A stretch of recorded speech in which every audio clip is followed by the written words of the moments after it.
Gusto mong pumayat pero ayaw mo ng diet? Mabuting balita, hindi mo kailangang magutom o sundin ang mahigpit na meal plan para lang magbawas ng timbang. Ito ang 5 simpleng paraan para pumayat ng hindi nagda-diet.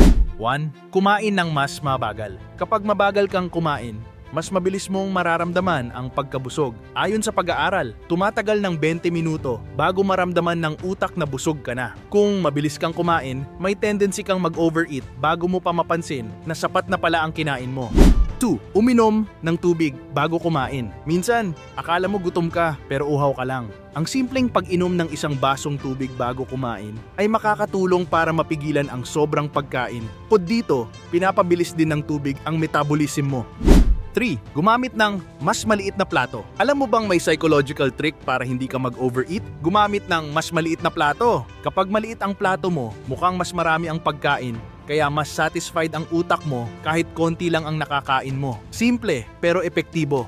4. Matulog ng sapat. Kapag kulang ka sa tulog, tumataas ang stress hormone na cortisol. Ang epekto, nagkakaroon ka ng cravings sa matatamis at matatabang pagkain. Ang tamang tulog ay hindi lang para sa energy. Malaking tulong din ito para maiwasan ang unnecessary weight gain.